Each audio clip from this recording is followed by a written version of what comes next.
live from the edge of the Great Red Divide, from the Little Blue Island in the middle of America. This is the Heartland Mamas podcast. I'm your host, Heidi Henry.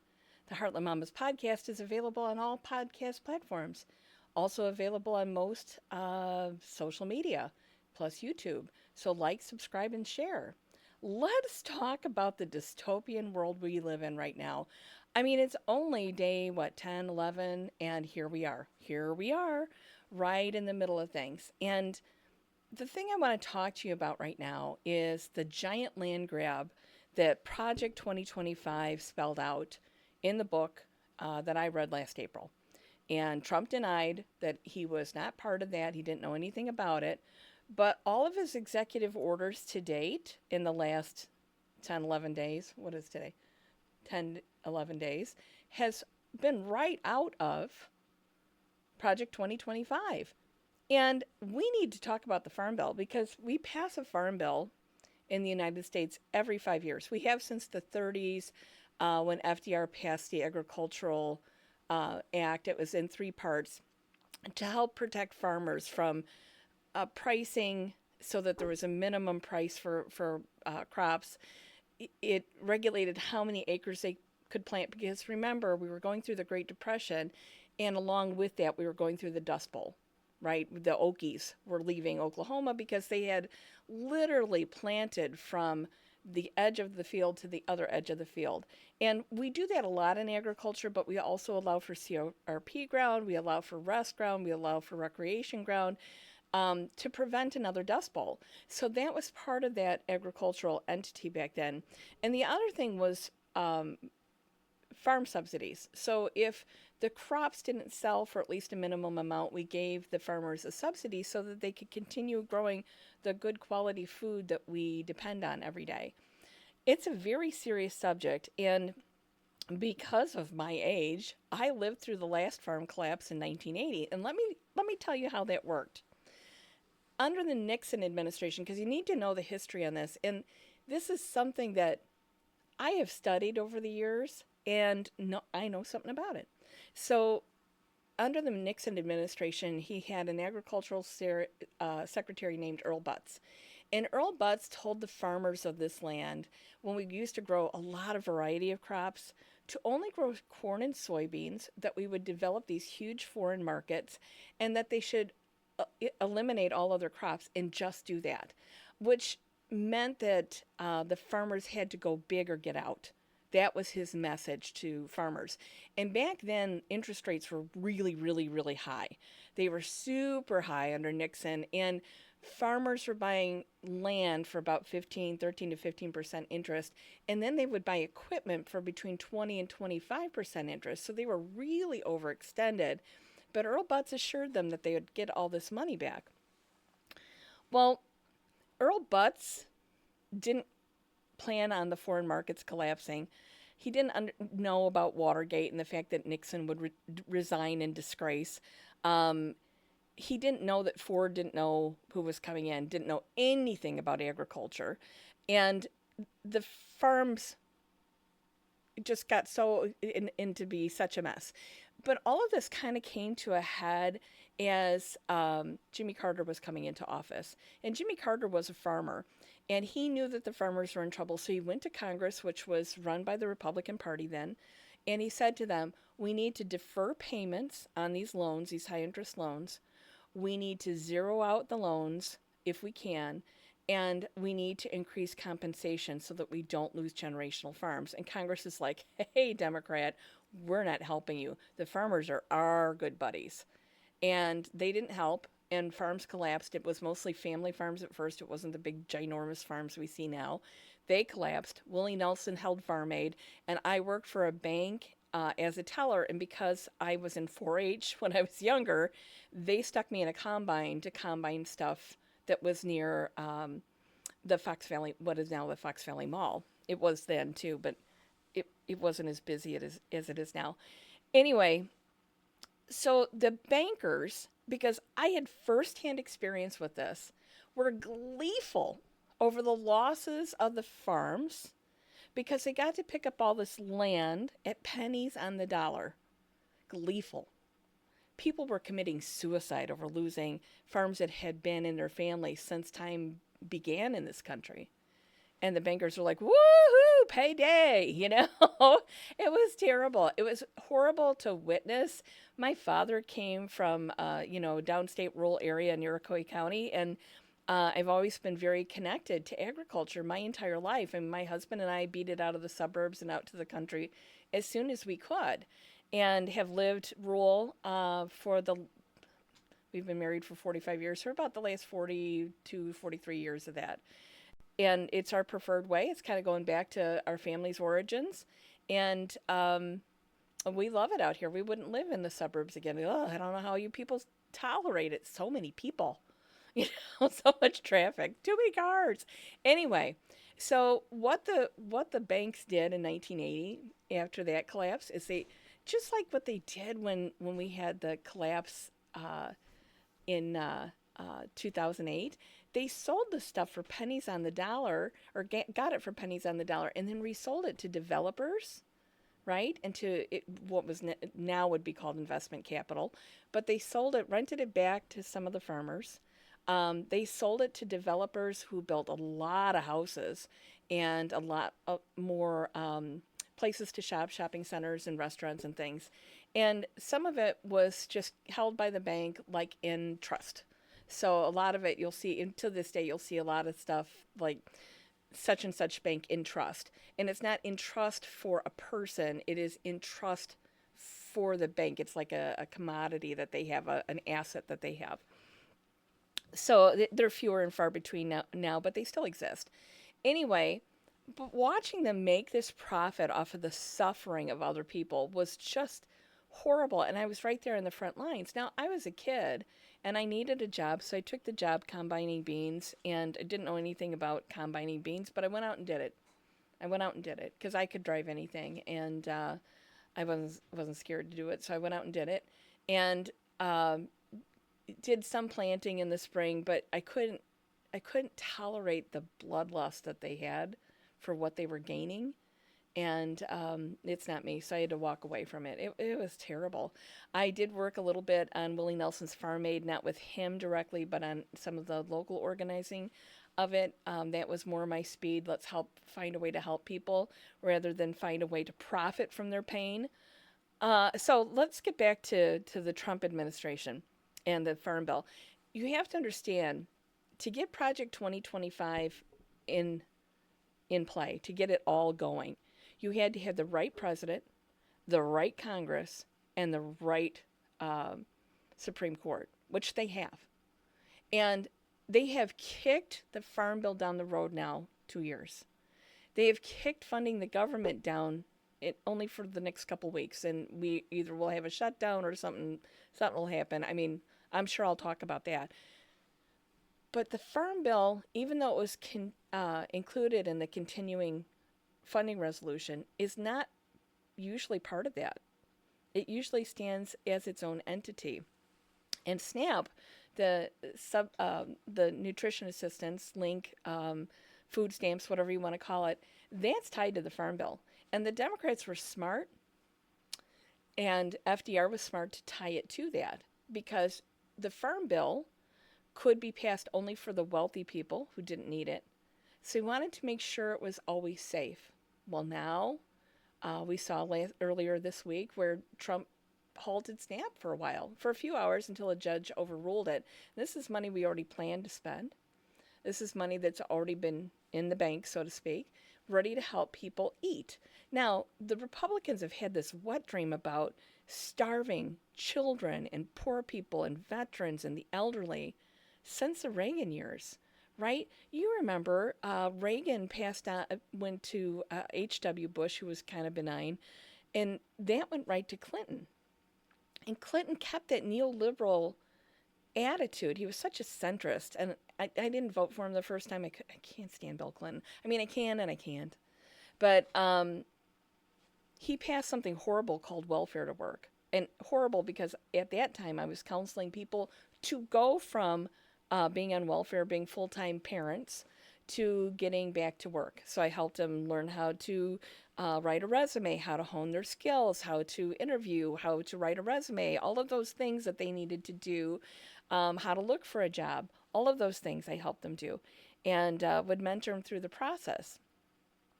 And it was horrible because a lot of times they worked what they got paid, they paid out in childcare, right? So let's send them to work so a stranger can raise your child and instill their values on that child, and maybe neglect that child or abuse that child. But listen, welfare queen, you get your ass off the couch and get to work. Oh my God, it was so horrible. And so we have to remember that food stamps has always been tied to this bizarre notion that people who collect them drive Mercedes and have a kid every year just so they can get more. And that is such a lie. And that's a lie that Bill Clinton helped sell. And a lot of people bought it. And a lot of people bought it. Not true. Not true. I don't see people at the grocery store. Well, I don't watch what they pay with. I really don't care. I'm usually trying to calculate in my head if I got everything on my list. I don't care. I I want my tax dollars to go for people who need food. That's what I want them to go for. I don't want them to go so Elon Musk can blast another rocket into space. I think that he should just pay his goddamn taxes, right? So the problem with Project 2025 is that in it they outline that they want to do away with both crop insurance and farm subsidies. That those are two things, and those are big buck items every year, big buck items, but they want to get rid of them. And the reason they want to get rid of them is to give their tax breaks to the ultra wealthy, right? So this is a big hole, big chunk they can take. We'll take out SNAP, we'll take out, all farm subsidies, all of that's going to be gone. And all we have to do is have one bad year. Illinois is kind of still in a little bit of a drought phase. We didn't get very much snow in my part of Illinois over the winter. We got a good soaking rain today, but it's not going to make up for the moisture loss in the soil. And I know that that's getting a little technical for some of you, but those of us that live on the land, we understand when it's not raining enough, or it's raining too much, or there's not enough snow, or it's way too cold, or it's too warm for this time of year. We understand that that's going to create a problem when we plant and when we harvest. So the little guys are the ones that are going to go first. And we saw this. I want to say that they planned this in 1980 just to see what they could get by with. Earl Butz started this. And then we saw this again when Walmart cornered the dairy market a few years ago. And that's when I had another podcast partner, and we talked about the rate of suicide in dairy farming, which was the highest in the country at that point, in dairy farming, in milking cows. Now, most dairy farmers don't get up at 5 a.m. and milk their own cows. They use migrant labor to do that. I don't know there's no dairy farms left in our area, but the ones that are in California and in Wisconsin and North Dakota, Minnesota, they all use migrant labor. They get up, take care of the cows, make sure that they all get milked and, put back in their pens or turned outside, whatever they do with them. And then they bring them in later in the day and milk them again. Now, that's all migrant labor. And migrant labor, oh my God, did you read what happened what's happening in California right now? The California Farm Bureau in the Central Valley of California, migrant workers are not coming to work right now, and the citrus crop, orange juice, is dying on the trees or falling off and rotting on the ground. Nobody's coming in to pick that stuff right now because they're all so scared they're going to get rounded up and deported. It's a terrible time we live in right now. Terrible for agricultural workers. And so much of agriculture in the United States is given to people who aren't from here, that are willing to do the work, because we certainly aren't. I'm not going to California to pick oranges, and I'm going to really miss OJ when it gets too expensive to afford. I really, truly am. And marmalade. That's another thing. But I've watched them set this up. When they took the Farm Bill in 2023 and kept kicking it down the road, I thought, God damn it, they're setting it up to fall again. So if they take away subsidies and they take away crop insurance, the little farms are going to go first. That's always how it happens. It's always the little guy. Now, here's another statistic. Let me see if I can find it on my little piece of paper here. The U.S. produces 116 billion metric tons of corn each year. And we use that for everything from ethanol to feed to corn chips, biofuels, that sort of thing. And the Trump administration's commitment to big oil means that the biofuel subsidies are another thing that they want to cut. And that means that roughly, 80% of the corn crop, due to the tariffs that are going on this weekend to our three biggest trading partners, Canada, Mexico, and China, up to 80% of last year and this year's corn crop will not be sold. It's going to rot on the ground. It's going to rot. There's no place to put it. If it hasn't sold, the biofuel stuff has been sitting out all winter, right? They even use it for cattle feed because cattle have, 4 stomachs, and it doesn't matter if it's all rotty. It's just how it is. Cows are uniquely designed that way. There's also a grim report from the American Soy Growers Association regarding the Trump tariffs that are about to go into effect again against China, Canada, and Mexico, who are our largest soy buyers. The tariffs and the retaliatory tariffs will cause 39 metric tons of soybeans to be left unsold of the roughly 113 million metric tons of soybeans that we already produce. This will cause a crash in the soy market, driving the prices down. If we can't sell a full 1/3 of the soy we produce. So remember, Earl Butz had them plant just 2 crops, corn and soybeans. Now we've created more instability in the market. Now, the last time this happened, the last time Trump was in office, he did this. And our Illinois corn and soy, our corn especially, goes to Mexico, or used to go to Mexico. But what my amazing governor, J.B. Pritzker, had to do is he had to go to Taiwan and open a new market for Illinois corn and soy, which he did. And he sold it all. He sold it all at a great price. But what people don't understand is since even before the last Trump administration, Brazil has clear-cut the rainforest, clear-cut it, burned it down, tilled it up, and planted corn and soybeans. Now they are the major agricultural player in those crops. That's where China, Mexico, and Canada are going to go to. They're going to go to Brazil. Brazil is a friendly trading partner. Bolsonaro's gone now. They've got a whole new outlook. Now they're trying not to carve up any more of the rainforest. It's still happening, mostly for mining. That's a subject for another day. I've got a really poor, dim view on mining. But it's not like they don't have another place to buy this stuff. The world overproduces corn and soy, thanks to Earl Butz. It used to be just the U.S., but now it's going to be Brazil. So just like last time, we're going to go back and try to regain these markets like we tried to do under Biden and had some fortune that way. Now we're going to lose them because of the tariffs, and they're just going to go to Brazil and buy their corn and soy. Brazil's got a lot of corn and soy for sale right now, and they're going to give everybody a great price to get all these new customers in. So what happens is when the small farmers fold, the larger ones around them, and I'll tell you right now, this is how you tell a corporate farm from a family farm. A family farm during the day, there's no cars in the driveway. A corporate farm has got a parking lot full of cars. Just drive around, take a look. See who's got the parking lot. Because family farms, somebody else has got to work because they need health insurance, they need enough income, they need to be able to survive for these ups and downs, these up and down valleys. They don't have as big a write-offs as the big farmers do. So it's going to be the ones with no cars in the driveway during the day. They're going to go. And then we're going to go through another election cycle in 2 years. And the Republicans are going to make sure that the big farmers get just enough to make sure they get their votes.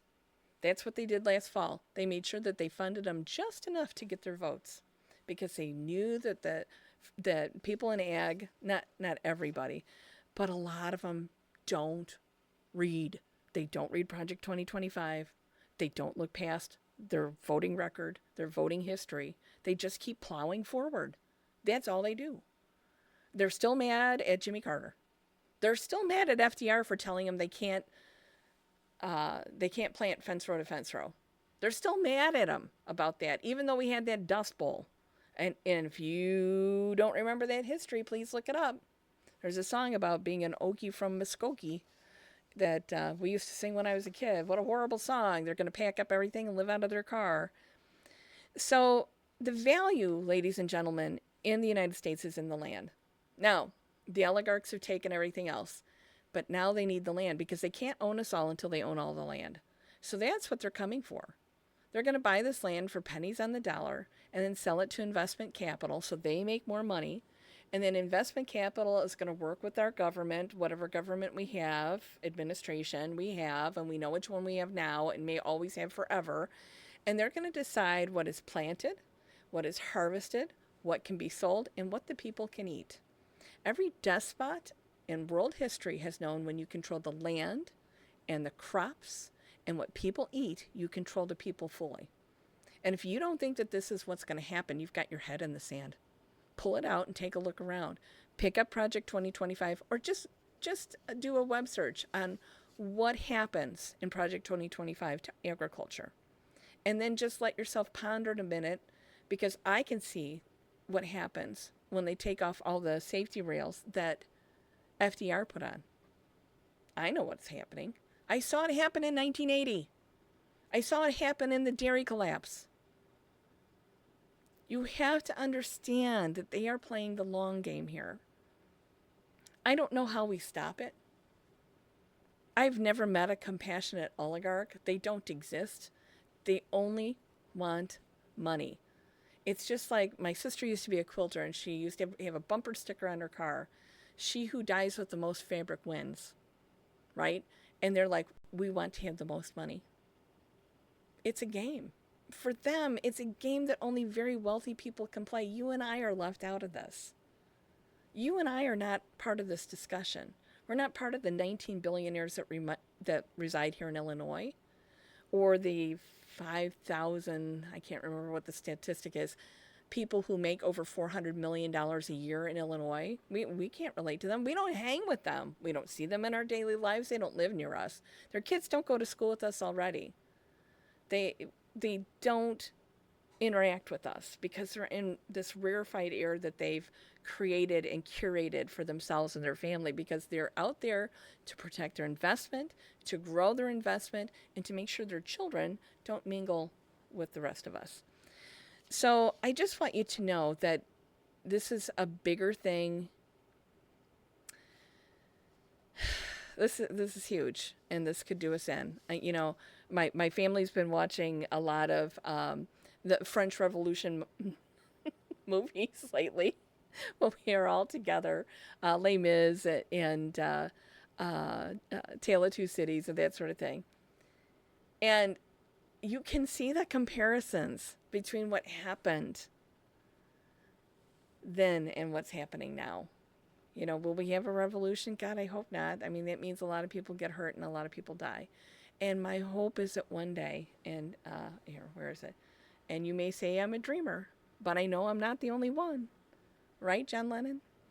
That we can work together, because we don't have to separate ourselves the way we do. Farmer from suburbanite. We don't have to, because we have this one thing in common, which is called humanity. And we need to embrace that. And there's a serious lack of it lately. Anyway, from the edge of the Great Red Divide, from the little blue island in the middle of America, right to your ears, this has been the Heartland Mamas Podcast. I'm your host, Heidi Henry. I'll see you tomorrow.